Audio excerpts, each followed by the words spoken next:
कैसे हैं? आज हम बात करते हैं इंग्लिश को लेके, क्योंकि अक्सर हमारी सबसे बड़ी प्रॉब्लम क्या है? इंग्लिश को आपको कैसे पढ़ाया जा रहा है, कैसे नहीं पढ़ाया जा रहा है, वो आपके समझ में आ रही है नहीं आ रही है, उस चीज को लेके हम बात करते हैं। जैसे कि हम बात करें इंग्लिश की, तो इंग्लिश को आपको समझाया जाता है।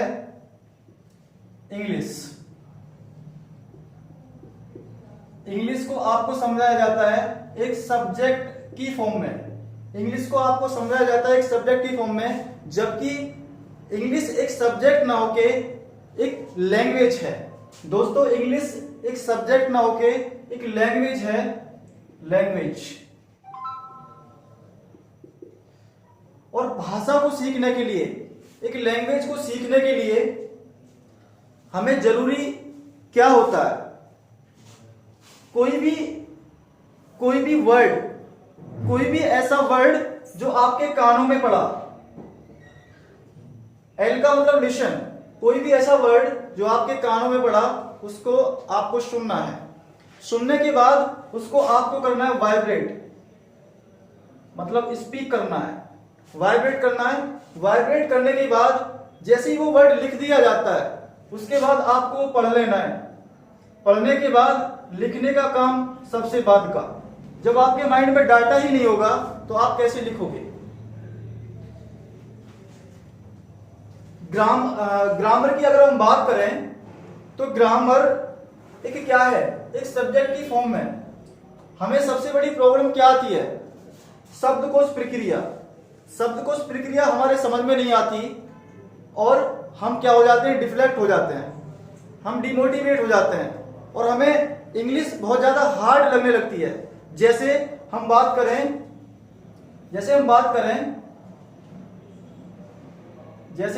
दोस्तों, KNOWLEDGE नॉलेज। अगर इस वर्ड को लेके हम बात करते हैं नॉलेज, तो इसको देखने में, सुनने में, पढ़ने में, लिखने में आपको कोई प्रॉब्लम नहीं है। जब किसी वर्ड को लेके आपको कोई प्रॉब्लम है ही नहीं, जब दोस्तों आपको ही कोई प्रॉब्लम नहीं, तो किसी को भी कोई प्रॉब्लम नहीं, क्योंकि ये एक ऐसा वर्ड है जो हम बचपन से पढ़ते आ रहे हैं, सुनते आ रहे हैं, लिखते आ रहे हैं। तो ये एग्जाम के पॉइंट ऑफ व्यू से दोस्तों बाहर है। अक्सर हम उन चीजों को पढ़ते हैं जिसमें हमें इंटरेस्ट पहले से ही है। तो दोस्तों, जिस चीज में आपको ज्यादा इंटरेस्ट आ रहा है वो एग्जाम के पॉइंट ऑफ व्यू से बाहर है और उन्हीं चीजों को पढ़ा के आपको बलगलाया जा रहा है, ठीक है, आपको ओवरब्लिम्ड किया जा रहा है। जैसे हम बात करें नॉलेज, अगर हम बात करें, जैसे एक वर्ड ले लिया मैंने, एक्यूमन का मतलब क्या है दोस्तों? एक्यूमन का मतलब है कुशाग्र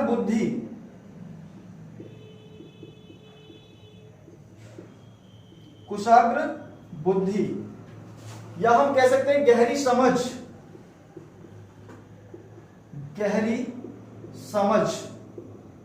या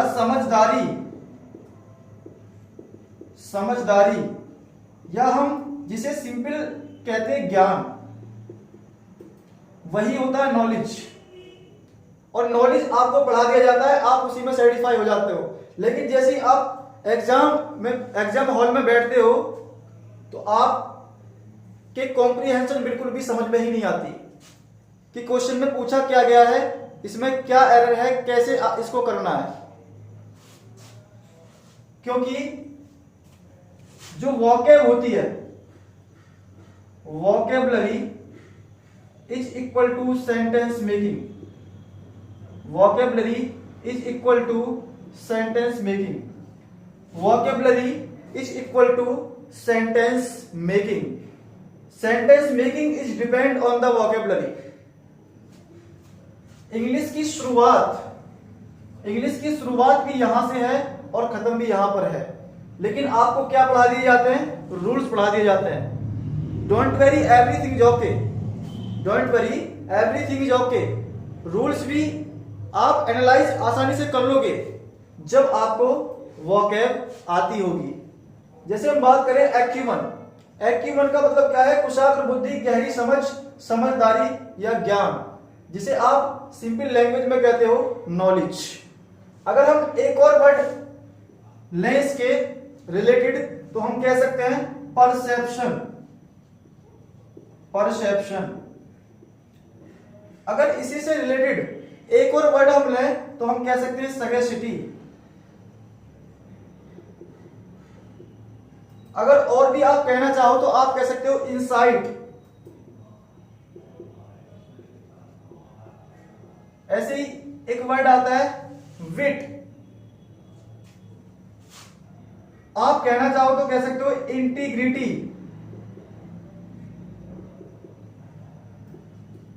एक्स्ट्रा। बहुत सारे ऐसे वर्ड हो सकते हैं जो इसी से रिलेटेड हैं। That is known as conceptual meaning of the English language, जिसे हम एक अलग फॉर्मेट में याद करते हैं, एंटोनियम, सिनोनियम। जब आपको वर्ड का मतलब ही नहीं पता होगा तो आप उसका उल्टा सीधा कैसे बता पाओगे? तो हमें फोकस करना है वोकैब पर, क्योंकि वोकैब ही डिपेंड करता है सेंटेंस मेकिंग के लिए। और सेंटेंस मेकिंग भी आप तभी बेहतर कर सकते हो जब आपकी वोकैबुलरी अच्छी होगी। जैसे हम एक छोटा सा सेंटेंस लेके हम बात करें, यही हमारी सबसे बड़ी प्रॉब्लम है कि हम सेंटेंस के अंदर जो एरर होती है उसको फाइंड आउट नहीं कर पाते हैं। जैसे अगर हम बात करें, मैंने एक छोटा सा सेंटेंस लिया, Ram is assiduous person. Ram is assiduous person. दोस्तों, आज जो आपकी क्लास है ये एक तरीके का इंग्लिश का ओवरव्यू है, ये गाइड करने के लिए कि इंग्लिश को कैसे समझा जाता है, कैसे पढ़ा जाता है, कैसे लिखा जाता है और क्या चीज जरूरी होती है इस पर कमांड बनाने के लिए। Ram is assiduous person but now A days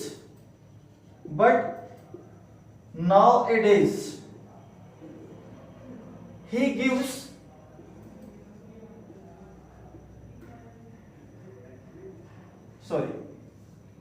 Ram is assiduous person but nowadays he coughs out। मैंने छोटा सा ही सेंटेंस ले लिया,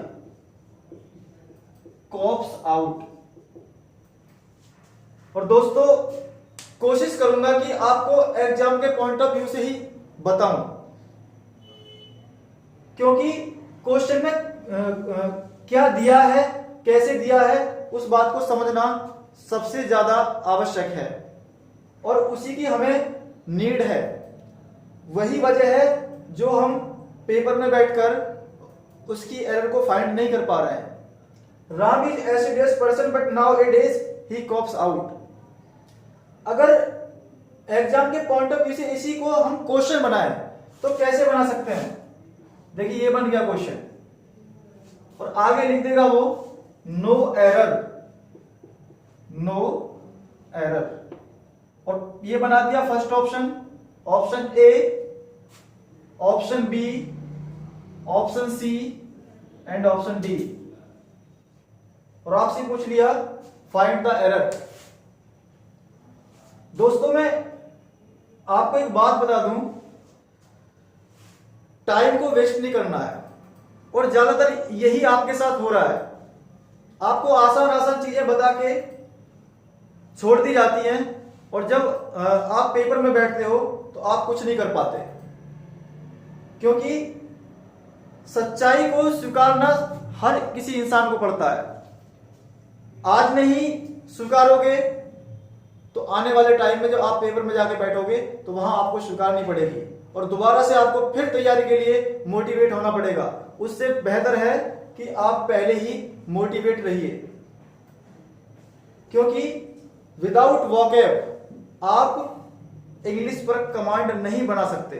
आपको वोकैब पर फोकस करना ही होगा।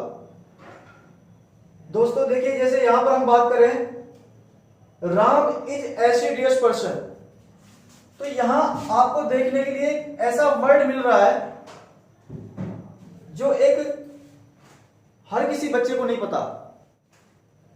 हमें उन वर्ड से मुलाकात करनी है जो एग्जाम में पूछे जाते हैं, और मैं कोशिश करूंगा कि आपको वही सेंटेंस दूं जो आपके एग्जाम में कहीं ना कहीं पूछा हुआ है।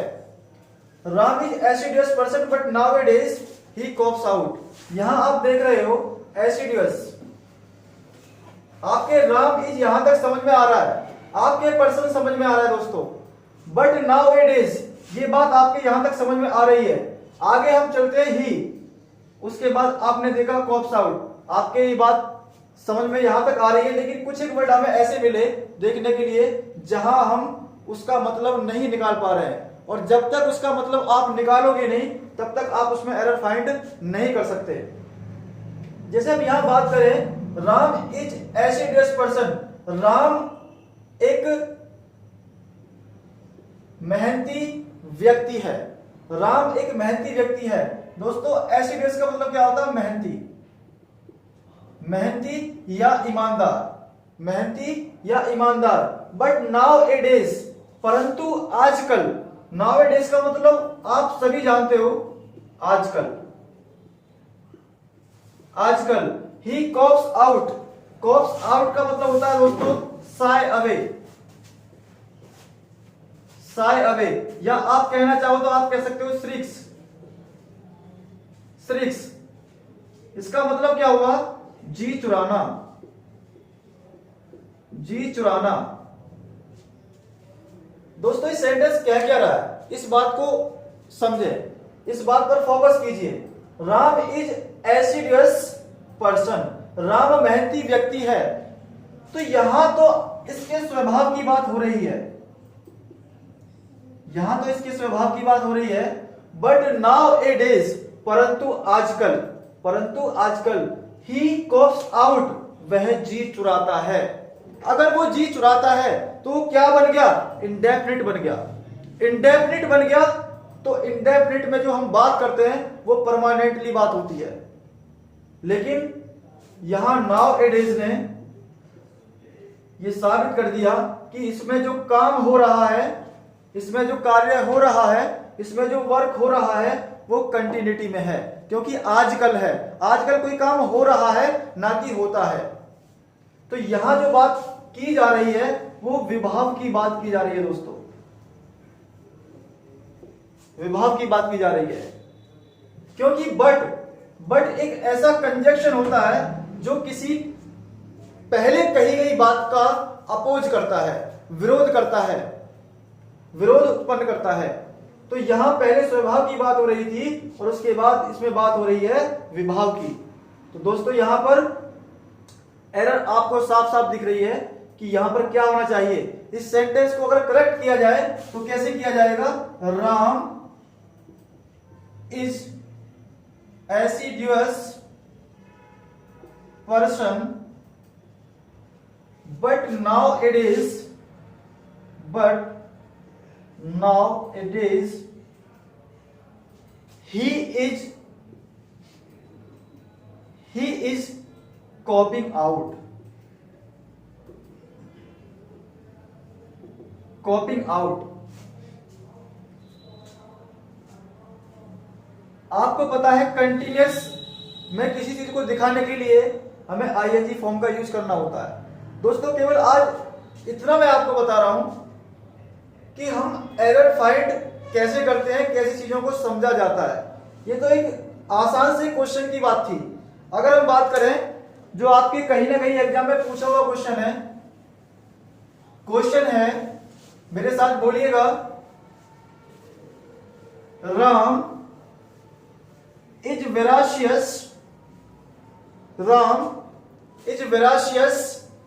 Person but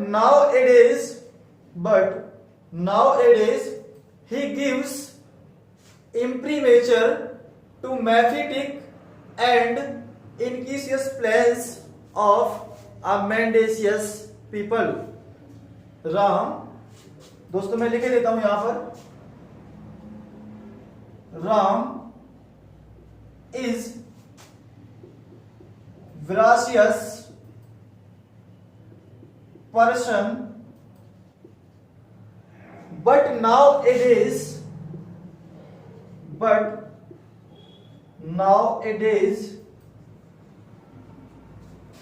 he gives imprimatur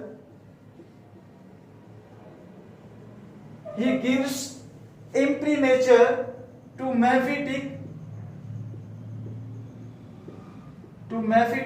and incautious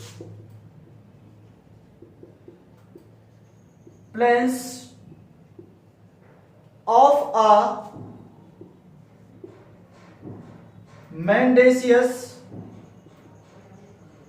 people। मान लीजिए कुछ इस टाइप का क्वेश्चन आपके सामने आ जाता है और इसमें आपसे पूछा जाता है कि फाइंड द एरर। इसमें आप एरर फाइंड कीजिए। ये आपका बी ऑप्शन हो गया, ये आपका सी ऑप्शन हो गया और ये आपका हो गया D option.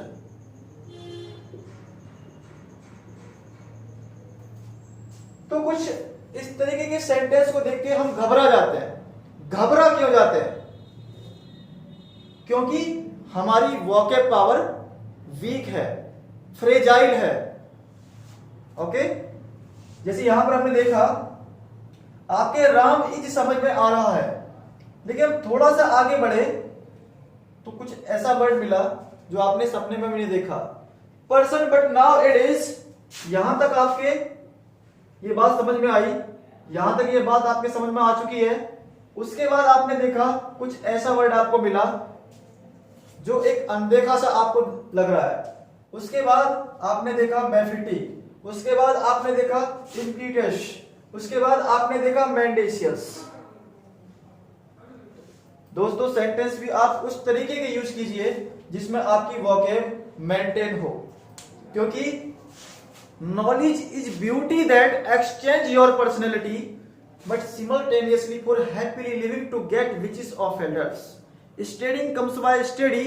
We should make the most of it, and you should not waste your time like this. Are you understanding what I am saying for you? दोस्तों मैं जो कह रहा हूं आपसे, I hope that you will be listen me carefully. आप सुन रहे होंगे, ध्यानपूर्वक सुन रहे होंगे, क्योंकि सच्चाई को आपको स्वीकारना ही पड़ेगा। इज आप पढ़ते हो, हैज आप पढ़ते हो, वॉज आप पढ़ते हो, वेर आप पढ़ते हो, हैड आप पढ़ते हो, ये सब क्या है? ये कॉमन सी बातें हैं जो ऑलरेडी आप इन्हें आसानी से सीख सकते हो और ऑलरेडी आप पहले से इन्हें आप जानते भी हो। आपको फोकस किस पे करना है, उस बात को समझने की कोशिश करें। क्योंकि मैं आपको एक बात बता दूं, आना कम जाना गो बैठना सिट। अगर दोस्तों, अगर आप माय डियर, अगर आप इस लेवल की इंग्लिश को आप पढ़ रहे हो तो आप एग्जाम के पॉइंट ऑफ व्यू से बाहर हो, क्योंकि आना कम जाना गो बैठना सिट ये कूड़ा है, कबाड़ है, क्योंकि ये केवल क्या है, एकेडमिक है। और हमें पढ़ना क्या है, उस चीज को आप देख रहे हो। क्योंकि अगर इस क्वेश्चन में आपको इन वर्ड्स का मतलब पता हो तो आपको कोई प्रॉब्लम नहीं आने वाली कि इसमें एरर कहां है। अगर आप वर्ड्स का मतलब जान लें तो आपको, अगर रूल्स का भी एक बार के लिए पता नहीं है तो आप उसका मीन निकाल के आप ये बता सकते हो कि इसमें एरर कहां पर है। क्योंकि वेराशियस का दोस्तों मतलब क्या होता है? वेराशियस का मतलब होता है मेहनती, ईमानदारी। ठीक है, जैसे अभी मैंने लिखा था, इससे रिलेटेड अभी एक वर्ड लिया था एसिडियस। आप कहना चाहो तो एक और वर्ड आप ले सकते हो, शेड्यूलस। अगर आप और भी वर्ड यूज करना चाहो तो आप कह सकते हो क्या, टॉयलसम। एक और वर्ड जिसे आप कह सकते हो मोइलसम हो गया। आप कह सकते हो industrious, industrious, very very important word, that is synonym of veracious, ठीक है, जिसे हम कहते हैं पेंसटेकिंग, पेंसटेकिंग। अगर आप कहना चाहो तो एक वर्ड और आप कह सकते हो एल्ट्रुइस्टिक, एल्ट्रुइस्टिक। अगर आप और भी कहना चाहो तो आप कह सकते हो विकारियस। मेरे साथ बोला करो माय डियर, विकारियस। क्योंकि जब तक किसी सुनी हुई बात को, किसी सुनी हुई मीनिंग को, किसी सुने हुए वर्ड को आप जब तक वाइब्रेट नहीं करोगे तो आपके माइंड में सेट नहीं होगी। कोई भी आवाज आपके जैसे कानों में पड़ी, उसको आप तुरंत वाइब्रेट कीजिए दोस्तों। वाइब्रेट करने के बाद उसको आपको पढ़ लेना है, पढ़ने के बाद आपको लिखना है। एक वर्ड के साथ जब ये चार चार काम आप करोगे तो आपके माइंड में वो वर्ड सेट हो चुका होगा, और यही प्रोसेसिंग आप कई कई बार अपनाओगे तो आप किसी भी वर्ड को आसानी से याद कर सकते हो। तो ऐसे ही बहुत सारे वर्ड इससे रिलेटेड हो सकते हैं। यही चीज तो होती है जिन्हें हम एंटोनिम सिनोनिम में हम याद करते हैं। तो यहां पर हम देखें, वेराशियस का मतलब हो गया एसिडियस, शेड्यूलस, टॉयलसम, मॉइलसम, इंडस्ट्रियस, पेंसटेकिंग, एल्ट्रुइस्टिक, विकारियस। अगर और भी लेना चाहो आप तो वर्ड ले सकते हो आप कर्टियस। एक और वर्ड आता है जिसे हम कहते हैं well bred, well bred, civilised,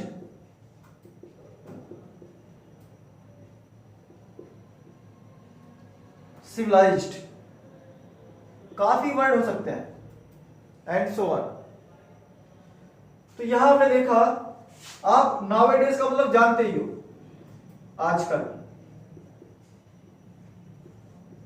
आजकल एरर कैसे निकाली जाती है उस बात को मैं आपको समझाने की कोशिश कर रहा हूं। आगे लिखा ही गिव्स इम्प्रीमेचर। इम्प्रीमेचर का मतलब क्या होता है नहीं पता, यही तो हमारी प्रॉब्लम है। अप्रूवल, अप्रूवल, अप्रूवल मतलब समर्थन। मैफिटिक, मैफिटिक का मतलब होता है अनहेल्दी। अगर ये कॉमन से वर्ड इस सेंटेंस के अंदर लिख दिए जाते जो आपको पता है तो माय डियर फिर कंपटीशन ही किस बात का रह जाता। एंड इनक्विटस, इनक्विटस का मतलब होता है अनजस्टिस, अनजस्टिस। बात करें मेंडेसियस, मेंडेसियस का मतलब होता है डिसऑनेस्ट, डिसऑनेस्ट। जैसे वेराशियस को हम क्या कह सकते हैं, ऑनेस्ट भी कह सकते हैं। इससे हमें यह पता लग चुका, अगर हम इसका मीनिंग भी नहीं निकाल पा रहे हैं तो यहां अगर ऑनेस्ट की बात हो रही है, वेराशियस की बात हो रही है, तो कहीं ना कहीं यहां इसके स्वभाव की बात हो रही है, इसके स्वभाव की बात हो रही है। अगर हम आगे देखें तो मेंडेसियस, हमने इसका मीन देखा क्या है, बेईमान, डिसऑनेस्ट, बेईमान। तो यहां कहीं ना कहीं बात जो हो रही है वो विभाव की बात हो रही है। जब दोस्तों यहां स्वभाव है, यहां विभाव है, और यहां पर लिखा है क्या, नावेडेज। नावेडेज का मतलब आजकल, और आजकल का मतलब कोई काम आजकल हो रहा है ना कि होता है। अगर होता है तो वो कंटिन्यूटी में है, अगर होता है तो वो कंटिन्यूटी में है। नावेडेज आजकल, आजकल कोई काम हो रहा है, कंटिन्यूटी में है, यानी कि कंटिन्यूस में है। और कंटिन्यूस में आज तक आपने यही पढ़ा होगा कि आईएनजी फॉर्म लगा दो वर्ब की फर्स्ट फॉर्म में। तो यहां एससीआईएस का क्या काम, तो यहां क्या आना चाहिए, यहां पर क्या आना चाहिए, he is giving, he is giving, he is giving. आशा करता हूं दोस्तों बात समझ में आ रही होंगी आपके। हमारी जो मेन प्रॉब्लम है वो क्या है? That is known as vocabulary. जैसे हम बात करें आपको एक फिल इन द ब्लैंक दे दिया गया, मैंने सेंटेंस लिया the modus operandi, the modus operandi of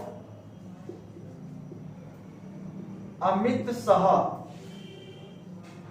the modus operandi of Amit Shah avers his fill in the blank. तो आप इसको कैसे फिल करोगे? तो यहां हमें किस चीज की आवश्यकता पड़ रही है, किस बात की हमें यहां नीड है, वही हम नहीं पढ़ते। हम चीजें वो पढ़ते हैं जिसमें हमें पहले से ही इंटरेस्ट है, वो तो हमें ऑलरेडी आती है, फिर भी हम क्वेश्चन क्यों नहीं लगा पा रहे? उस चीज पर फोकस करें। The modus operandi, modus operandi का मीन क्या होता है? बताइए मुझे, क्या होता है मॉडस ऑपरेंडी? बताइए। Modus operandi of Amit Shah avers his. Modus operandi का मतलब होता है माय डियर कार्य प्रणाली, कार्य प्रणाली। कहने का मतलब जो अमित शाह की जो कार्य प्रणाली है वो कितनी समझदारी की है, वो बहुत ही समझदारी की है। तो कार्य प्रणाली अमित शाह की बात कर रहे हैं हम, तो अमित शाह के लिए आप कैसा वर्ड यूज करोगे? आप यहां किसी वर्ड को यूज कर सकते हो, जैसे आप चाहो तो एक कॉमन सा वर्ड जो आप जानती हो ऑलरेडी, नॉलेज, एक्यूमन, परसेप्शन, सगेसिटी, ठीक है।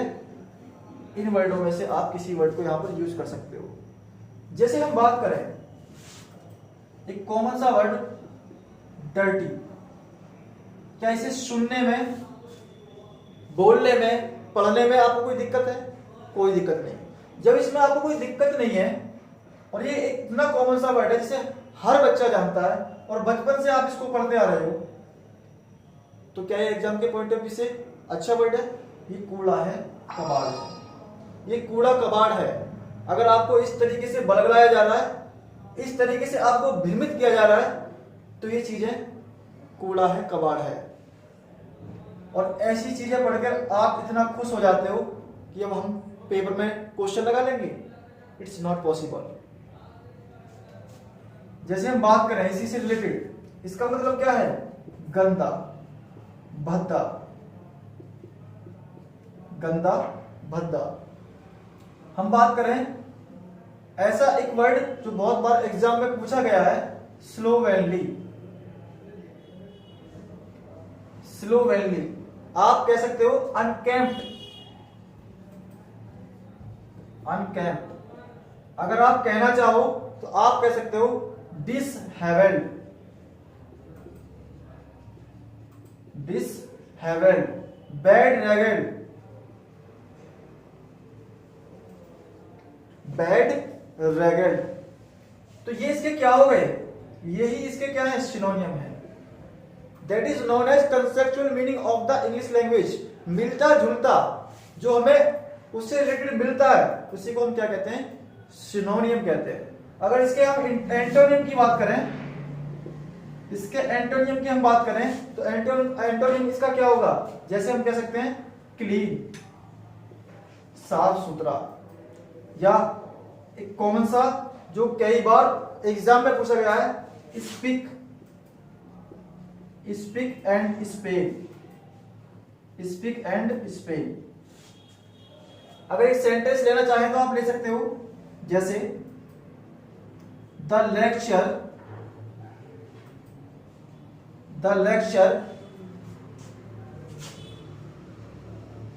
become platitude,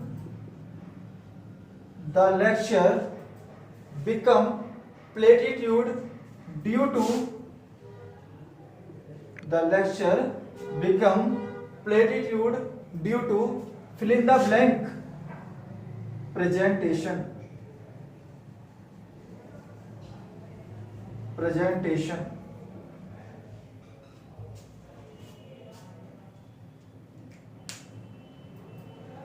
प्लेटिट्यूड का मतलब क्या होता है?